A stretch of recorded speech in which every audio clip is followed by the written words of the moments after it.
नमस्कार,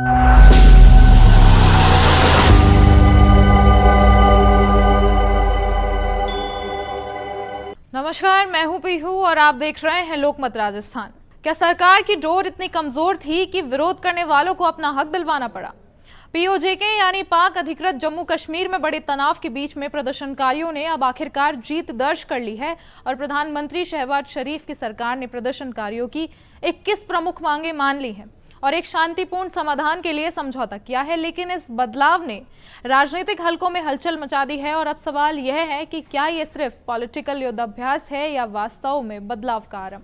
दरअसल पाक अधिकृत जम्मू कश्मीर, जिसे हम शॉर्ट में पीओजेके कहते हैं, यहाँ पिछले कुछ दिनों से जारी विद्रोह और शटडाउन ने प्रशासन की नींदें उड़ा दी थी। 29 सितंबर से शुरू हुए विरोध प्रदर्शन ने सरकारी दफ्तरों और सड़कों पर तनाव फैला दिया और सरकार द्वारा लोगों पर प्रताड़ित किया गया और केंद्रीय और प्रांत सरकारों के बीच में बढ़ती चुनौती को देखते हुए प्रधानमंत्री शहबाज शरीफ ने क्षेत्र में स्थिति को काबू करने के लिए एक उच्च स्तरीय प्रतिनिधिमंडल भेजा। उस प्रतिनिधिमंडल का मकसद स्पष्ट था कि प्रदर्शनकारियों को शांत करना और राजनीतिक दबाव को संभालना। अब सवाल आता है कि आखिर संघर्ष की शुरुआत हुई कैसे और इसको लेकर लोगों की मांगों का मंथन क्या है। पीओजेके में विरोध की आग तब भड़की जब जम्मू कश्मीर ज्वाइंट अवामी एक्शन कमेटी यानी JKJAAC ने 38 बिंदुओं की मांग की सूची की प्रस्तुत की और इसमें स्थानीय स्वायत्तता संसाधनों की पारदर्शिता, शिक्षा, स्वास्थ्य, बिजली और प्रशासनिक सुधारों की मांगें शामिल थी। लेकिन इसको लेकर सरकार का कोई जवाब नहीं आया और वार्ता विफल होने पर प्रदर्शन तेज हो गया, जिससे हिंसक झड़पें सामने आई। कई पुलिसकर्मी और नागरिक घायल हुए और कई लोगों की जान चली गई। इस उत्पीड़न और शटडाउन की वजह से जनता में बेचैनी फैल गई और सरकार पर दबाव बढ़ने लगा। अब इस समझौते की झलक में लगभग 21 मांगे स्वीकार की गई हैं। प्रदर्शनकारियों और सरकार के बीच में लंबी बातचीत के बाद 21 बिंदुओं पर सहमति हुई, जिसमें कई देर तक अनदेखी की गई मांगे भी शामिल थी। इन समझौते बिंदुओं में प्रमुख रूप से शामिल है मुआवजा और न्याय प्रणाली, हिंसा में मारे गए लोगों के परिवारों को मुआवजा देना और हिंसा या तोड़फोड़ के मामलों में पुलिस और आम नागरिकों की मौत को आतंकवाद की धाराओं के तहत दर्ज करना शामिल है। इसके बाद स्वास्थ्य व्यवस्था, जिसमें 15 दिन के भीतर स्वास्थ्य कार्ड योजना लागू करना शामिल है ताकि जरूरतमंदों को मुफ्त इलाज मिल सके और प्रत्येक जिले में क्रमशः MRI और CT स्कैन मशीनें देना।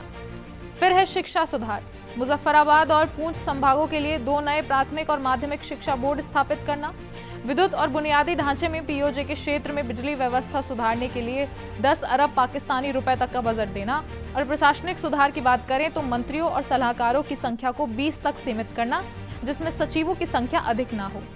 विभागों का समायोजन और विलय करके सरकार को हल्का और पारदर्शी बनाना भी शामिल है। और इसी के साथ भविष्य की परियोजनाओं की मांग भी मानी गई है, जिसमें नीलम वैली रोड में 2 सुरंगों और मीरपुर में एक अंतर्राष्ट्रीय हवाई अड्डा बनाए जाने की योजना है। इसके अलावा कर व्यवस्था की बात की जाए तो संपत्ति हस्तांतरण कर 2-3 महीने के